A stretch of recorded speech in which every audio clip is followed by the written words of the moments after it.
Welcome to Dare, the show for innovators, entrepreneurs, and startup leaders who dare to shape the future. Your hosts today are Ned Hayes and Cecilia Mariani. Dare is brought to you by Darwaf, the superpower tech team that can make your vision a reality.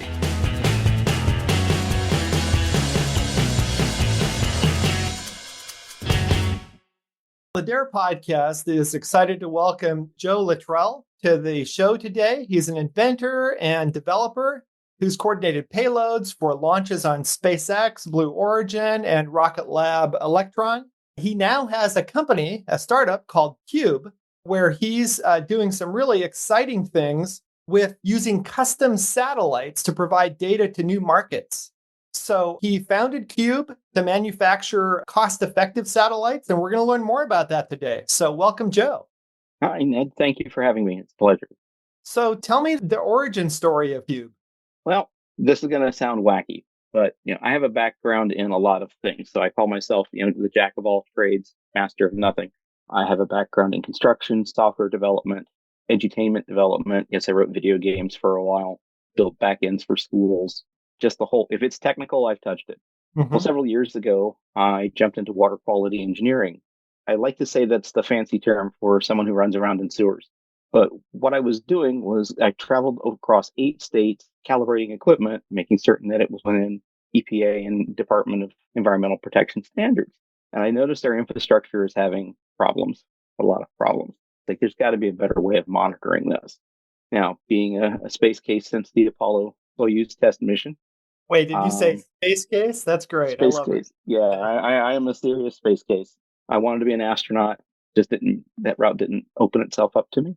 But so I spent some time doing this water stuff. And I said, well, if we can monitor this from space, at least these intrusion events where raw sewage or chemicals get into the rivers or lakes, then that would be a benefit. And I started researching it. I'd been tinkering with building these satellites called pocket cubes, which is a very, very tiny satellite. They measure about 2 inches on a side. Wait, so you can launch a satellite that's 2 inches big? That's amazing. Yeah, it's called a pocket cube. Bob Twigg developed it, same guy who helped develop the CubeSat form factor. There's a really rabid group of people who love this form factor and want to see it become the next big thing. So I latched onto it and we built the satellite. It's not exactly 2 by 2. It's more like 2 by 6 by 4. That's the total size of our satellite. And what they do is they monitor water or forest fires or whatever is an anomaly. We like to say that we're not looking at pictures. We're trying to find things that are changing. Like chemicals in the water have a unique signature. Sewage in the water has a unique temperature signature. We can look for those things, identify them, and then notify the people who need to know. That's the primary goal of what Quub is trying to do. We're a data company. It's really needed. I mean, are there other solutions in market that are doing this not as well, or is there nobody really doing this? This is kind of a niche that hasn't taken off yet because it's a difficult group to sell to.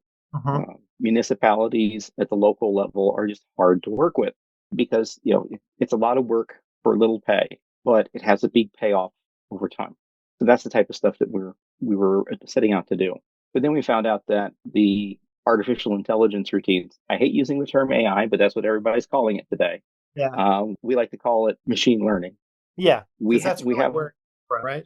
Right. Yeah. We do machine learning on these tiny satellites that the design is such that when you have the entire constellation up, satellite flies over, takes an image. Then the next satellite flies over, takes an image and compares those 2 images on that satellite. And then it sees the problem and sends the problem down immediately. That's kind of the difference between what we're doing and other people are doing. Most data analysis is done on the ground. So you've got to wait for a ground station to send the information down and then store it up. Analysis happens either through AI or humans, and then it gets to the people who need it. And in some cases, this can take weeks. The idea is to change it from a postscriptive to a prescriptive solution. And that opens up some new things. You have to think about, okay, well, what if we could know ahead of time what's going to happen? So when wildfires are detected, usually they're out of control before they're detected and you can get crew out there. But what if you could see the fire when it's just starting and dispatch a crew? How much faster of a response is that? how much in forestry materials, how much in equipment and lives saved or mitigated at least. That's the idea. So let's mitigate these disasters, these things that cause issues as quickly as possible. And so that's what Quub is trying to do. And So when you say a constellation of satellites, though, how many are we talking about? well, this is why our satellites are small. We need a constellation of about 400 satellites to pull this off, 368 to be precise, but you always keep a few spares. Yeah. So with 400 satellites on orbit, we can do this every 15 minutes anywhere on the planet. Holy crap. That's pretty amazing. So do you have these actually deployed or are these kind of on the bench to be built? We have some that are on the bench being tested right now. We Mhm. have launches that are coming up. We did launch a 3U CubeSat for Teachers in Space, which was in July 4. That was fun. Talk about fireworks. Launching a satellite on July 4 is probably the best you've Yeah, seen. that's pretty exciting. And that satellite's doing its thing. So, you make money where you can when you're a small company. And we have a thing where we can build satellites. We built some satellites, paid the bills. That led us to being able to build all of these satellites we're talking about. So we've been working on the tech. It took 4 years to develop what it is we're trying to develop. Yeah, this has not been an easy road. I would not recommend this type of road for anybody. Unless you're super passionate and you believe in what you're doing, don't do this. Well, that's pretty true for almost any startup, right? If I'm talking to any startup person, I'm like, unless you super believe in this, don't do it. Because there's a lot easier ways to, earn a living. You can go out and dig ditches and probably earn a better living than you will with the initial days of a startup where it's kind of hand to mouth, right? Mm-hmm. Yes, that is absolutely correct. We're the only country, by the way, Hmm. where, and I'm talking about the United States in particular, where in general, people are willing to quit a 9 to 5 steady 40 hours a week job to work 80 to 100 hours a week with very little pay, very little sleep, but they can follow their dream. Hmm. There aren't a lot of places where you can do that. We're pretty special that way. Yeah, it's a place where you can hit an inflection point, almost unique in the world, you know? Yep. So, a couple questions on the technology, backing up a little bit. I first heard of the idea of a swarm of satellites, or as you called it, a constellation, from Neil Stephenson's novel Seven Eves, where Mm-hmm. it's a science fiction novel about an event that causes humanity to have to migrate to space. But he had this whole swarm of satellites that have to move something into geocentric orbit. And I'm just curious, how long has this idea of a swarm or constellation been around, and who else is doing it? The idea of a constellation has been around for quite a long time. A good example of the best constellation is probably Starlink.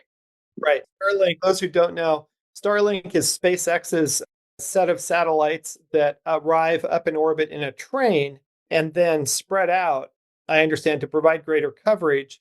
And they are actually being used for global communications in some regards, especially they've come to the forefront in headlines in Ukraine and in other war torn areas where you can't have good communication. Mm-hmm. Feel free to add more there, Joe. You probably know more about this than I do. Yeah, I mean, the idea from SpaceX was to create broadband internet anywhere to make it Hmm. ubiquitous. And I know a lot of folks who are still on dial up, believe it Yeah. or not, who had switched over to Starlink and they won't go back. It's been an amazing change in technology. And that's where, the idea of a constellation. Now, the difference between a constellation and a swarm is the constellation is spread out evenly across an orbit. Hmm. And without getting into orbital mechanics and all the other fun stuff, but imagine that they're working cohesively, but their positions are relatively fixed to each other. Whereas a swarm can maneuver within a group. So, like a node on this constellation, instead of it being one satellite, imagine it's 5, 6, 7, 10 satellites that are all unique doing a certain function. So that's more what a swarm is that they can swarm and work together. Some people call it a flock. There's too many terms in the space business. The only thing worse is the number of acronyms we have. So we'll avoid acronyms. But yeah, the idea has been around for a very long time. Some of the ideas that we're implementing do trace back to that book. And we Hmm. have a lot of science fiction. Okay, the crew is mainly a lot of science fiction buffs. Let's put it that way. One of our interview questions, the last question we asked during an interview is Star Wars or Star Trek? Oh gosh, that's a tough one, man. Yeah. And we don't care about the answer. We're fans of both. Yeah, but you have to be able to have that conversation. Yeah. Yes. Yep. Well, I mean, Because, when you look at the history of science, so many scientific innovations that we use today first appeared in science fiction. I mean, if you look even at the submarine, if you look back at Jules Verne, he had looked at what was out there and he said, hey, what if we did have something that was metal that could go under the waves, that could sustain a group of people for a long period of time? I mean, this was probably, 100 years before the kind of submarines that we have today were in evidence. And that's that's true correct. of, the Greeks thought of satellites, but I don't think that they put Sputnik up there. Correct. There was a lack of technology. And that's the beauty of science and science fiction when they work together, is Mm-hmm. that science creates something new. Science fiction takes it further than what the science is capable of. And then the next group of people see that fiction and turn it into fact. Mm-hmm. And when you look at how science fiction has gone along, I mean, look at Star Trek. I'll pick on Star Trek. The idea of a communicator, it's like, wow, if you could have a communicator that could work everywhere. Okay, well, we had the flip phone, which is Mm-hmm. now the smartphone, Yes. and they can work just about anywhere. So we did that. The tricorder, we're working on making tricorders a reality. The X Prize Foundation actually sponsored a contest to build a tricorder, and there Really? were several entries. Yeah, so soon we'll be able to carry a tricorder around. Does it do everything that it does in the movies or the TV show? No, it doesn't. But it's the first step, and we Yeah. see this over and over again. And the idea of a drone was science fiction. How many Mm-hmm. people own drones today? I have one. I'm a photographer when I'm not busy doing my rocket stuff. And I love my drone. Mm-hmm. Well, now drones are in science fiction. It's like, well, what if they could carry people? Okay, well, suddenly we have folks who are building drones that could carry people. Right. What a concept. Yeah. Yeah, just amazing how that all works out. Yeah. Well, so we've talked about kind of the big ideas of science fiction. Let's get into the realities of your startup. You said you Mhm. you launched on July 4th and made some business out of it. And let's back up a little bit though, because you actually, as I said in the bio at the beginning, you have experience at different space companies. And I imagine that you brought that to bear. So tell me a little bit about how your experience positioned you as an entrepreneur to be successful in the space.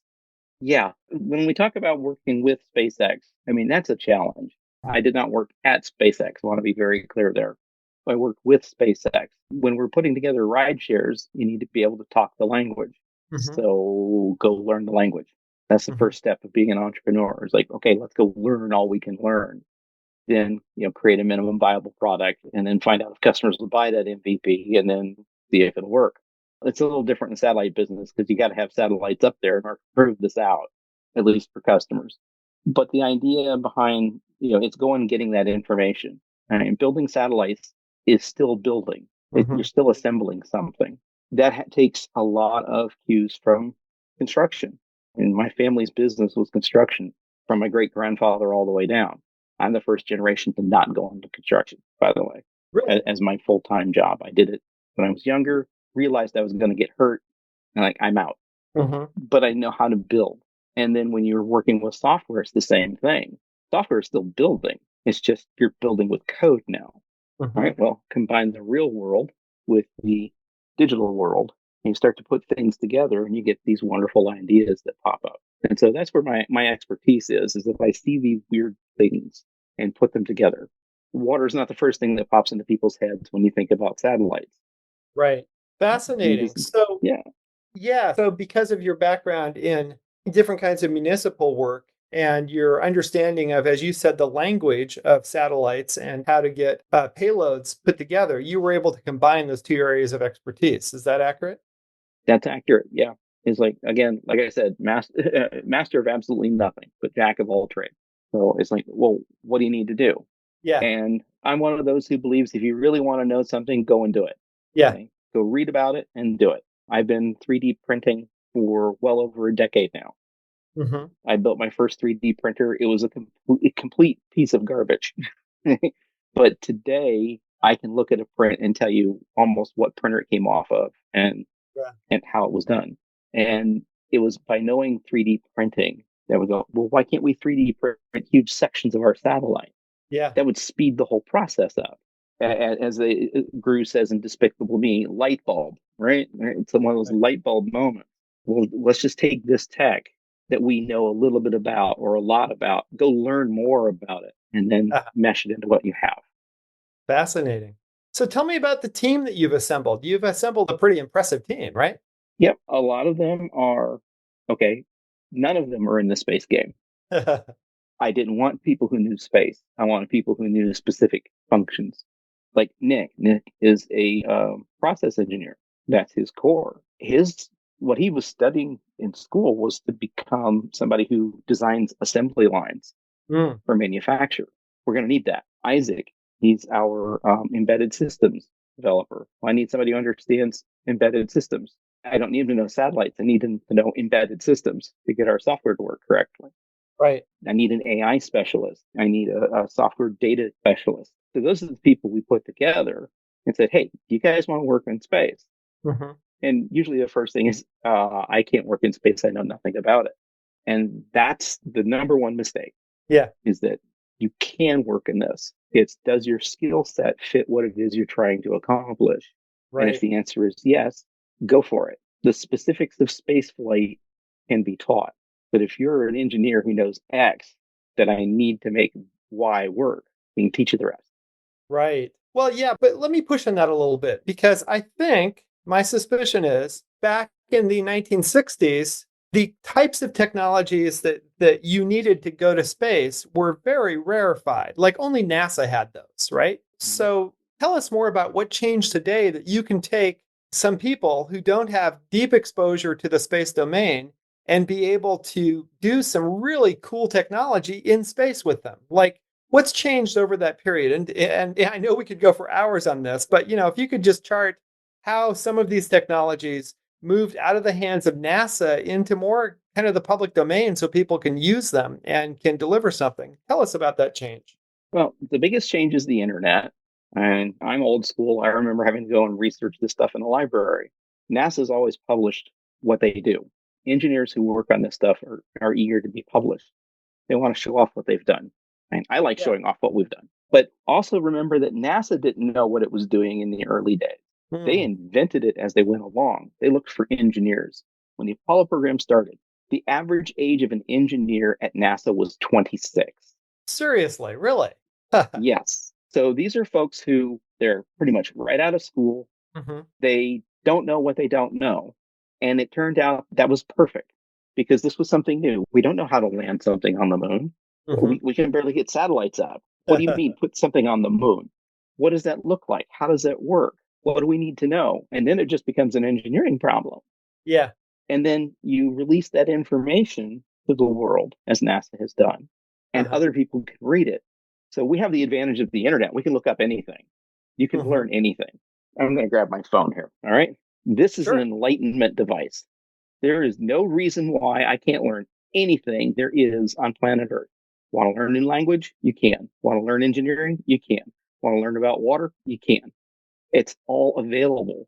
That's the biggest change, is that it's now possible to research things quickly and then apply it. Right. Yeah, that accessibility for information is absolutely key. So you're exposing like very, very detailed information on water flows, on environments on Earth that may not have been available previously. So what's going to be the result? Hypothetically, let's say 5 years from now, you're enormously successful. How will the world change? What will be different? Okay, well, here's an example. All right, if you have a house, you have a lawn, right? At least most places do. How much does it cost you to get a soil test done to see what's going on in your house? It's quite expensive. Yeah, it could be expensive. Right. Now, what if you could have a complete history of what your lawn looked like over the last 2-3 years with the picture that was taken every day, and you can compare that data? Yeah. All right. Now you make that a package that's like $30. Right. And if I work in agriculture or I'm doing more than just watering my lawn, then this becomes invaluable data. It really does. Exactly. Because the data is at minimum 4-dimensional. All right. We collect 10 spectral bands on our satellites. If you're taking a picture every 15 minutes at the exact same time, every day. So if we're flying over at 9:15, there'll be a satellite over at 9:15 every day. Yeah. All right, all throughout the day. So now you can look at what happened at 9:15 every day for a year, or you can look at what's happening across the day this way, or look at the entire patterns that develop within that data. So that's why we call it four-dimensional data. It would be a game changer. I mean, agriculture is one. Imagine the commodities market, how they could change, because now you can see the predictions of your agricultural product before it comes to market in real time. What about insurance after a disaster, hurricane comes through? Get imagery on the ground quickly so they can assess the damage and get people taken care of quickly. Emergency response the same way. If you see where the biggest need is faster, then your responses become more tailored to what needs to be done first. Absolutely. That was the whole, when you start to look at the really big picture. So I started with your house, but you just grow from there and see what can you do. Yeah. I'm not saying the satellite imagery is going to save the world. All right. It's only one small piece in a big puzzle. It's not that typeable, but the potentials are enormous and worth the effort. Yeah. So worth the effort. It does bring to mind the fact that some people have critiqued the way that private companies are rushing to space with the concern that we're kind of crowding space and we're making it more dangerous for manned missions and for missions that could be more critical if they're struck by, a 2-inch satellite or a piece of space debris, they could go off course. So what is your thinking about a kind of crowded space domain up there around Earth? Well, one, to quote Douglas Adams, space is big. Space is really big. Okay. But orbits are still a finite resource, no matter how big they are. Yeah. So you have to design responsibly. And that's what hasn't been happening up until recent. Like our satellites, they're very tiny. They're 3D printed. The bulk of the materials, we don't use anything exotic. There's no tungsten, there's no Inconel, nickel, that sort of thing. All right. We use aluminum, we use some copper, some circuit boards, and 3D printed components with a special blend. Yeah. When we hit the atmosphere, there's nothing left. It just burns up. Just burns up. So we don't hit anything on the ground. We don't leave debris in space. We have a triple watchdog system on our satellite that if something goes wrong, it will deorbit automatically. It doesn't need us to touch it. It will just say, hey, I haven't heard from the ground in X number of days. There's something wrong with the radio, or I'm not getting imagery the way I'm. Yep. Fascinating. Yeah. So that's what people need to be doing. And I mean, even SpaceX does this. If Starlink satellite fails, they bring it back as fast as they can. They actually launch them in a lower orbit, do all of their checkouts. And if they don't make a checkout, they throw it back into the atmosphere. Or if it's fine, then they raise its orbit into operational location. So there are people who are understanding that you can't just keep polluting it. Yeah. Our motto at Quub is don't pollute one environment trying to save another. Right. That's a good motto. Yeah. So it sounds like you have a big dream. So tell us about your dream. What do you dare to dream, Joe? What do I dare to dream? I dare to dream that the world will be better. The term that I like to use is be more. I've seen folks who say do more. No. Be more. Be more of what you can be. But in order to do that, you need an environment that makes that possible. I have grandchildren. I want them to grow up in a world with clean water, where the climate is known and understood, because we really don't have a good enough grasp on it yet. We need that data. We need to understand what's going on. And so my big dream is that the Earth is going to get better. And Quub is going to be a very, very tiny part in helping that out. But that's the dream, is that I want the world to continue. I want it to be better. I want the science utopia, not the dystopia. Okay? Right. That's my dream. I want the world to be a much better place tomorrow than it is today. Well, thanks, Joe. That's a great vision. And you're currently out there with the successful company Quub. We'll put a link to it in the show notes. And you're also raising your next round, right? That is correct. We're raising our next round. The problem with satellites is they are capital intensive. Yeah. If you want to make some money, you got to start with a lot of money. And we've done all we can. And we've taken no revenue or no investment up to this point. We've been self-funded by what we can sell or some research grants that we've done. But other than that, we've paid for it out of our own pocket. Yeah. I can't pay for 400 satellites out of my own pocket. Right. But it's exciting to be raising for the first time then. Well, good luck with that, Joe. And thank you so much for being on the podcast today. Thank you very much. It's been a pleasure. Okay. Take care. You too. Bye.